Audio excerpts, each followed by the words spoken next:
A new national Monmouth poll shows a virtual tie among the Democratic frontrunners, says CBS News campaign reporter Adam Brewster. The poll found Vermont Senator Bernie Sanders and Massachusetts Sen. Elizabeth Warren were each considered the top choice by 20% of registered Democrats or Democratic-leaning voters, while former Vice President Joe Biden was the top choice for 19% of that subset. That was an uptick in support for Sanders from 14%, and Warren from 15%, compared to the same poll in June, while support for Biden dropped from 32% in the June poll. California Senator Kamala Harris was the top choice for 8% of respondents, identical to her June support in the same poll, while New Jersey Sen. Cory Booker and South Bend Mayor Pete Buttigieg were the top choice among 4% of respondents. In the early states, whose primaries and caucuses are held in February or on Super Tuesday, Biden and Warren were the top choice for 20% of respondents, while Sanders was the top choice for 16%. Trail markers. More in trail markers. We wanted to see how the Bernie Sanders campaign would respond to his newfound surge and led in the latest national Monmouth poll. Why? Earlier this month, Monmouth was a dirty word for Sanders after he polled in single digits in the latest Iowa statewide poll. Today, CBS News campaign reporter Kara Kortz says they've embraced Monmouth once again, with Flax and the campaign Twitter feed itself sharing the positive results. On Monday afternoon, the campaign sent the poll results to supporters in a fundraising email that said, "This is a big deal for our campaign, and we can't miss this opportunity to keep up the momentum."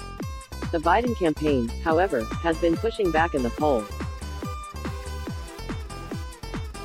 Biden pollster John Anzalone suggested it was an outlier, and questioned the poll's sample size. From the candidates Andrew Yang announced his new climate plan during a campaign event in New Hampshire earlier today, reports CBS News campaign reporter Nicole Saganga. Plan has among the most aggressive timelines for decarbonization of any candidate's plans so far, including a net zero emissions grid by 2035, but according to some experts, his nearly $5 trillion plan is a mixed bag. Yang has plenty of ideas endorsed by climate experts, such as ending fossil fuel subsidies, a carbon tax and dividend to fund new technologies, stopping fossil fuel development on all public lands, and net zero car emissions by 2030. In typical Yang fashion, it also has a heavy emphasis on stimulating entrepreneurship and promoting innovation in green technology. "We subsidize the fossil fuel industry to the tune of hundreds of billions of dollars," Yang told the crowd. "It's time we invest in energy sources of the future," but experts say that some of Yang's proposed solutions to climate change are untested, such as aerosol scattering, the theory that filling the atmosphere with particles could stop sunlight and lower the planet's temperature, and space mirrors to reflect sunlight away from the Earth. However, Yang also proposes solutions embraced by most climate change activists, including planting more trees and developing carbon capture technology. Capital COVERAGEIN. The Senate Democratic Rep. Joe Kennedy posted on Facebook that he is considering running for U.S. Senate in Massachusetts against incumbent Democrat Sen. Ed Markey, reports CBS News political unit associate producer Ellie Watson. In his post, he wrote, "He is still deciding, but I hear the folks who say I should wait my turn, but with due respect, I'm not sure this is a moment for waiting." Less than 2 hours later, Kennedy filed a principal campaign committee and statement of candidacy with the Federal Election Commission to support his exploratory effort. Kennedy's office told CBS News that the congressman has still not made a decision on challenging Markey, and that the campaign committee was created to support Kennedy in his exploratory effort as he works towards a decision. So while Kennedy has not formally entered the race, the committee would allow him to fundraise and campaign like a candidate. Separately, CBS News campaign reporter Adam Brewster says another Democrat is entering the race to challenge Republican Senator Joni Ernst in November 2020.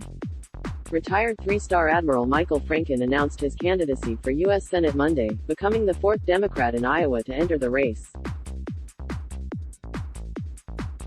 In an interview with CBS News, Franken said his top 3 issues are universal health care, opposition to special interests, and finding a solution on climate change. On health care, Franken said he supports a blend of having a public option but keeping private insurance. The Democratic Senatorial Campaign Committee and Emily's List have already endorsed Teresa Greenfield in the race. The other candidates, businessman Eddie Morrow and attorney Kimberly Graham, have been in the race for several months. "I'm relying on the individual voter," Franken said. "Institutions don't vote. They may fund, but they don't vote. I, on the other, expect that I'm going to connect with people." In June, CBS News confirmed a report that Senate Minority Leader Chuck Schumer told J.D. Scholten, "We don't need a primary" in Iowa's Senate race. Scholten, who was debating whether to run for U.S. Senate, has since decided to run for Congress again in Iowa's 4th District against controversial Republican Rep. Steve King. Franken confirmed he has spoken to Schumer, but would not comment on what specifically they discussed. Ernst will present a tough challenge for Democrats hoping to flip her seat blue. A Des Moines Register poll from February showed Ernst had a 57% approval rating among Iowa adults. In the House, Wisconsin GOP Rep. Sean Duffy announced he'd be resigning and stepping down on September 23, citing wanting to spend more time with his family and his upcoming 9th child, who is due in October and has a heart condition. "With much prayer, I have decided that this is the right time for me to take a break from public service in order to be the support my wife, baby and family need right now," he said in a Facebook post Monday. Duffy is the 11th GOP lawmaker this year to announce their leave from office.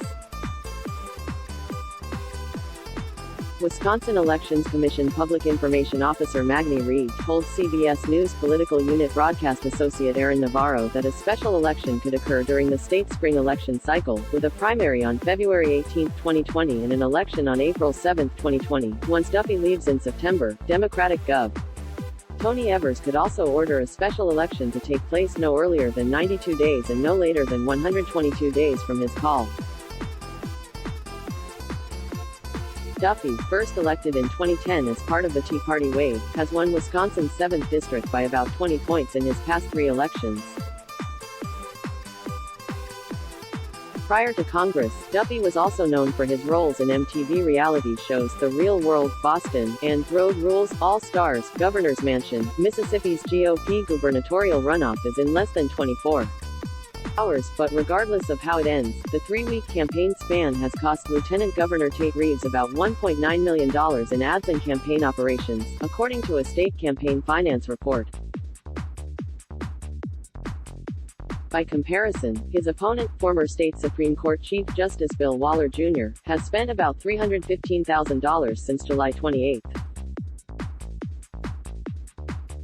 Reeves, who has raised the most out of any Mississippi gubernatorial candidate this election cycle, has frequently traded attack ads with Waller. Reeves often aligns Waller with Democrats due to his policies on a gas tax and expanding Medicaid, while Waller argues his policies on Medicaid are more similar to conservatives like Vice President Mike Pence. Being conservative isn't sticking your head in the sand, being conservative is meeting the problems and coming up with solutions, Waller said at an August 21 debate. A Reeves spokesman told CBS News political unit broadcast associate Aaron Navarro they are confident primary voters are firmly behind the conservative. The winner will go on to face Democratic candidate Jim Hood, the state's attorney general, in November. Let's block ads. Why?